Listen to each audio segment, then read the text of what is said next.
नमस्कार। मैं Prahlad Kumar Meena, associate professor political science, BSR government arts college Alwar. इस ई क्लास में आप सभी का स्वागत। इस ई क्लास में हम गांधी जी के शिक्षा संबंधी विचारों का अध्ययन करेंगे।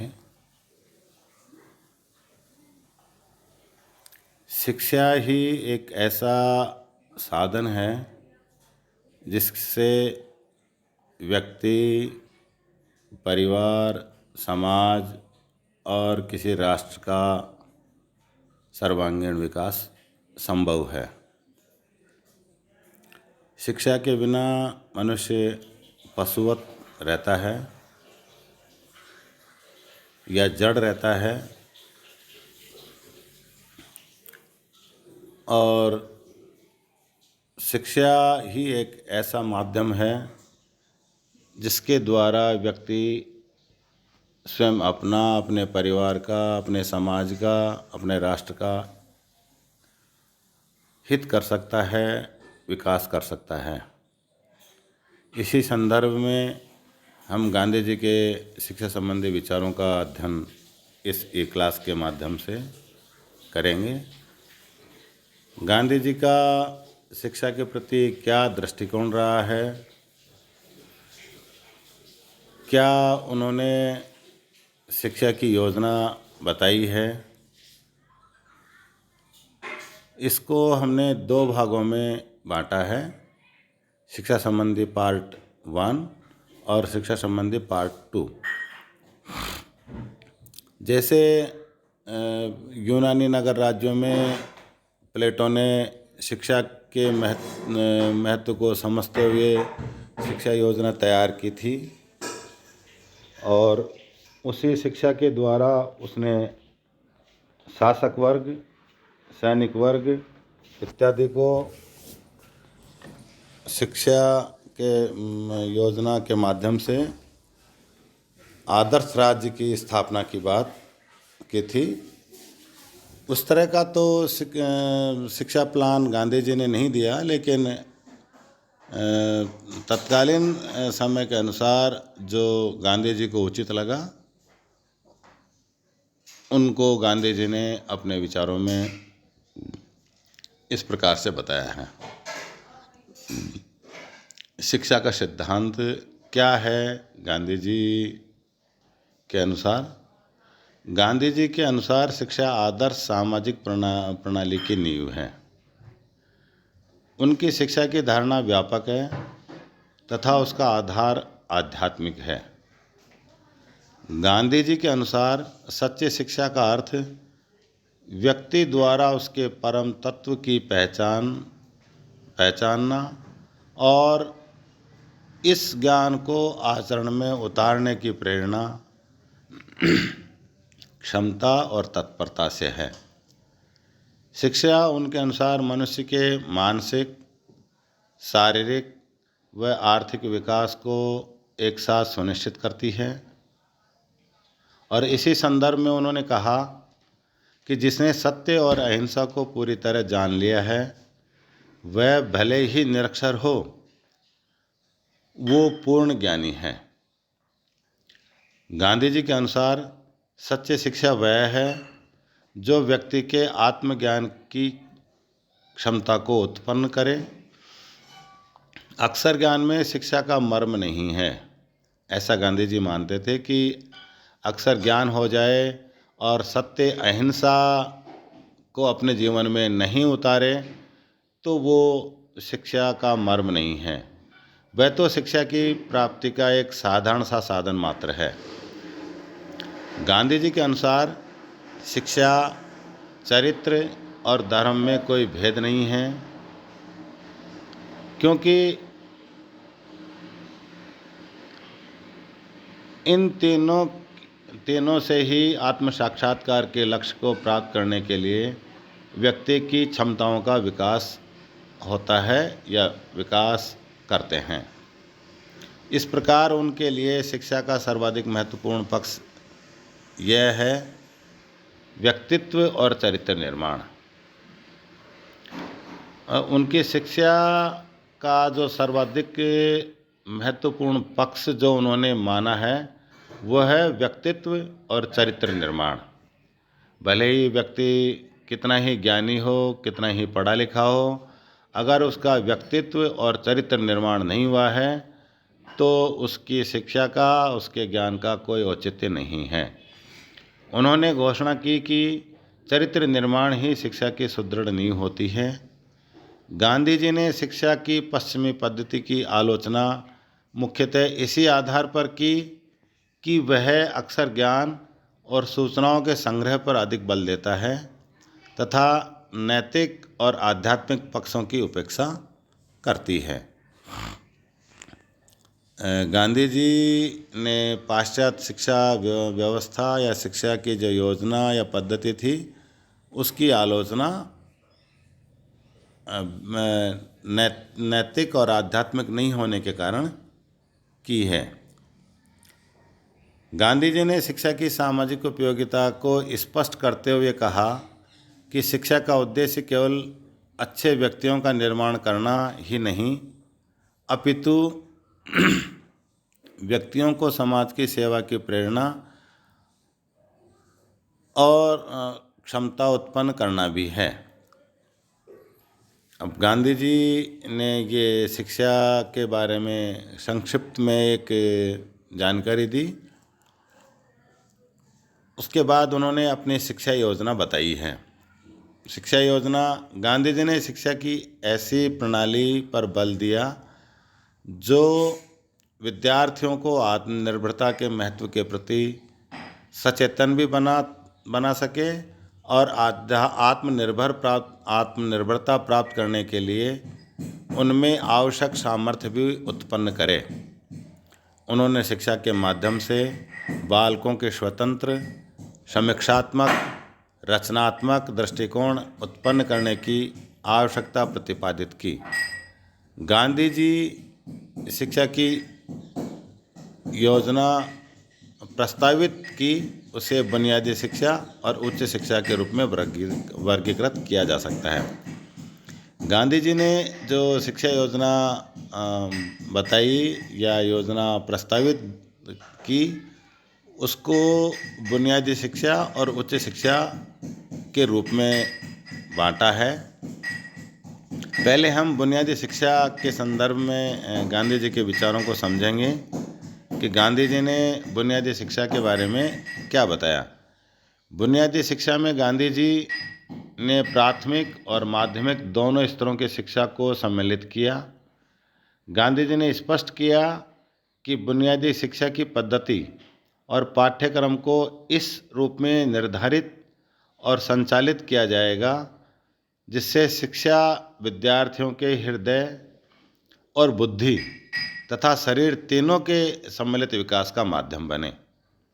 यानी कि जो बुनियादी शिक्षा का जो प्रथम चरण है वो प्राथमिक और माध्यमिक स्तर का है, जिसमें विद्यार्थियों के हृदय यानी मन और बुद्धि तथा शरीर तीनों के सम्मिलित विकास का माध्यम वो शिक्षा बने। उन्होंने कहा कि मनुष्य न केवल बुद्धि है, न केवल शरीर है और न केवल हृदय और आत्मा है। तीनों के समान विकास से ही मनुष्य का मनुष्यत्व या मानवता सिद्धि होगी। इसी में सच्चा ज्ञान है। गांधी जी ने प्राथमिक व माध्यमिक शिक्षा को ग्रामोन्मुख बनाए जाने का सुझाव दिया। वे शिक्षा को ऐसा माध्यम बनाना चाहते हैं कि जिससे विद्यार्थी ग्रामीण वातावरण में ग्रामों की आवश्यकताओं को समझकर उनकी पूर्ति के लिए आवश्यक क्षमता भी अर्जित कर सके और उनमें ग्राम की सेवा के प्रति समर्पण का भाव भी विकसित हो। बुनियादी शिक्षा की गांधी जी द्वारा प्रस्तावित रूपरेखा के प्रमुख बिंदु जो बताए हैं वो इस प्रकार हैं। शिक्षा के प्रारंभ में बच्चों के अक्षर ज्ञान की अपेक्षा इतिहास, भूगोल, गणित और कताई आदि का मौखिक ज्ञान करवाया जाना चाहिए। जो प्रारंभिक शिक्षा है या प्राथमिक शिक्षा है उसमें गांधी जी के विचार के अनुसार अक्षर ज्ञान की अपेक्षा उन्हें इतिहास, भूगोल, गणित और कताई आदि का मौखिक ज्ञान करवाया जाना चाहिए, जिससे उनकी रुचि इन चीज़ों के बारे में जागृत हो। शिक्षा का यह प्रारंभिक चरण 6 माह का होना चाहिए। इस समय में बालक वर्णमाला को सीखने के लिए मानसिक रूप से तैयार हो जाएगा। जो बुनियादी शिक्षा का जो दूसरा प्रस्तावित रूप जो बताया वो इस तरह से है। प्राथमिक और माध्यमिक शिक्षा में विद्यार्थियों को गणित, इतिहास, भूगोल और अन्य ऐसे ही विषयों के साथ साथ किसी दस्तकारी या उद्योगों की भी शिक्षा ग्रहण करवाई जानी चाहिए या दी जानी चाहिए। गांधी जी के अनुसार धंधों को सिखाने के लिए भारी पूंजी की आवश्यकता भी नहीं होगी और उन्हें बालक आसानी से सीख भी लेंगे। एक तो उससे उनके व्यक्तित्व को सर्वांगीण विकास होगा, वहीं दूसरी ओर इससे उन्हें कुछ उपार्जन भी प्राप्त होगा और इस प्रकार बालकों की शिक्षा का खर्चा बालकों के स्वयं के परिश्रम से ही निकल आएगा। शिक्षा के लिए उनके अभिभावकों पर भार नहीं पड़ेगा और बच्चों को स्वावलंबन की भावना भी आएगी विद्यार्थियों में। मतलब जब वो स्वयं इस प्रकार की शिक्षा ग्रहण करके स्वयं अपने परिश्रम के द्वारा कुछ धन प्राप्ति कर लेगा और उसके माध्यम से वो शिक्षा प्राप्त करेगा, ज्ञान प्राप्त करेगा, तो एक तो परिवारजनों या अभिभावकों पर कोई आर्थिक भार नहीं पड़ेगा और बच्चों में स्वाभिमान या स्वावलंबन की भावना भी आएगी। ऐसा गांधी जी का जो बुनियादी शिक्षा का प्रस्ताव था उसमें उन्होंने इस प्रकार की बात बताई है। प्राथमिक शिक्षा का पाठ्यक्रम कम से कम 7 वर्ष का होना चाहिए। इसकी अवधि बढ़ाई जा सकती है, किंतु उद्देश्य यह होना चाहिए कि विद्यार्थियों को उतना ज्ञान प्राप्त हो जाए जो साधारणतया मैट्रिक तक के पाठ्यक्रम में निर्धारित होता है। माध्यमिक स्तर की इस शिक्षा में अंग्रेजी की अनिवार्यता नहीं होनी चाहिए। शिक्षा का माध्यम विद्यार्थियों की अपनी मातृभाषा होनी चाहिए और यह व्यवस्था होनी चाहिए कि वे स्वेच्छा से अन्य भाषाओं का भी अध्ययन करें। उनकी जो प्राथमिक या बुनियादी शिक्षा का जो तीसरा जो स्तर है उसमें उन्होंने ये बताया कि वो 7 वर्ष का होना चाहिए और वो इतना ज्ञान प्राप्त कर ले कि उसमें मैट्रिक तक का पाठ्यक्रम शामिल हो जाए और अंग्रेजी की अनिवार्यता उन्होंने नहीं मानी या अनिवार्यता को नकारा और उनका मानना था कि शिक्षा का माध्यम विद्यार्थियों की मातृभाषा होनी चाहिए। हाँ, यदि बच्चा चाहे तो स्वेच्छा से वो अन्य भाषाओं का ज्ञान प्राप्त कर सकता है। चौथा जो बुनियादी शिक्षा का उन्होंने प्रस्ताव दिया वो विद्यालयों में बालकों को सांप्रदायिकता की शिक्षा नहीं दी जानी चाहिए, किंतु उन्हें नैतिक शिक्षा प्रदान की जानी चाहिए ताकि उनमें ऐसे सहज मानवीय दृष्टिकोण और नैतिक व चारित्रिक गुणों का विकास हो सके जिससे कि वे सभी धर्मों के प्रति समान आदर का भाव और मानव मात्र के प्रति सेवा की भावना विकसित हो सके। सांप्रदायिक शिक्षा की मनाही की है, लेकिन नैतिक शिक्षा और चारित्रिक गुणों में वृद्धि हो उस प्रकार की शिक्षा का उन्होंने बुनियादी शिक्षा में प्रस्ताव रखा है। बुनियादी शिक्षा में जो पांचवा प्रस्ताव उनके द्वारा दिया गया वो है, शिक्षा में बालक व बालिकाओं के मध्य कोई भेद नहीं किया जाना चाहिए और माध्यम के स्तर तक की यह बुनियादी शिक्षा अनिवार्य रूप से दी जानी चाहिए। मतलब वो प्राथमिक और माध्यमिक स्तर की जो शिक्षा है वो प्रत्येक बच्चे को अनिवार्य रूप से दी जानी चाहिए। बालक और बालिकाओं में कोई भेद नहीं होना चाहिए। गांधी जी का मत है कि बुनियादी शिक्षा की उनकी योजना व्यक्ति व समाज के विकास का माध्यम बनेगी। व्यक्तिगत दृष्टि से ये विद्यार्थियों के बौद्धिक, आत्मिक और भौतिक विकास का माध्यम बनेगी। सामाजिक दृष्टि से टकरावों, तनावों और संघर्षों की संभावनाओं को कम करेगी, क्योंकि जब विद्यार्थियों को नैतिक, आध्यात्मिक, आत्मिक और चारित्रिक विकास संबंधी शिक्षा दी जाएगी तो समाज में टकराव, तनाव, संघर्ष की संभावना शायद कम होगी, ऐसा गांधी जी का मानना था।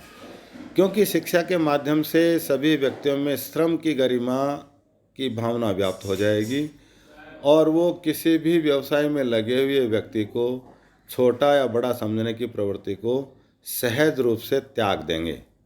उन्होंने कहा, मेरी शिक्षा योजना एक शांत सामाजिक क्रांति का माध्यम बनेगी। मतलब बहुत बड़ी बात गांधी जी ने अपने शिक्षा प्लान के माध्यम से कही है, या उसके ऊपर एक बहुत बड़ी चीज़ उन्होंने कही है कि मेरी शिक्षा योजना एक शांत सामाजिक क्रांति का माध्यम बनेगी। कि बिना किसी अशांति के, बिना किसी अहिंसा के, बिना किसी अत्याचार के एक सामाजिक क्रांति का, सामाजिक बदलाव का एक माध्यम ये शिक्षा योजना बनेगी। यह गांधी जी का मानना था।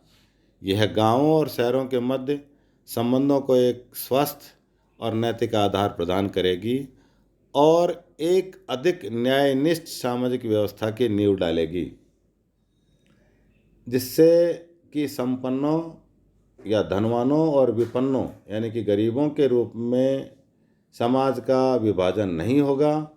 प्रत्येक व्यक्ति को अपने निर्वाह के लिए न्यूनतम साधन उपलब्ध होंगे और स्वतंत्रता प्राप्त होगी। सबसे महत्वपूर्ण बात यह है कि इस क्रांति की रचनात्मक माध्यम से पूरा किया जाएगा और इसमें न तो रक्तपात की आवश्यकता होगी और न ही भारी भरकम साधनों के विनियोग की। इसके लिए भारत जैसे बड़े देश का मशीनीकरण नहीं करना पड़ेगा और न ही तकनीकी कौशल और मशीन के लिए विदेशी आयात पर निर्भर होना पड़ेगा। इसका सबसे बड़ा लाभ यह होगा कि यह भारत की जनता में उस आत्मविश्वास और आत्मनिर्भरता को सुनिश्चित करेगी जिसके द्वारा उनका भविष्य स्वयं के उनके हाथों में रहेगा। ये बुनियादी या प्रारंभिक और माध्यमिक शिक्षा के संबंध में हमने गांधी जी के विचारों का सार समझा, उनकी शिक्षा योजना को समझा।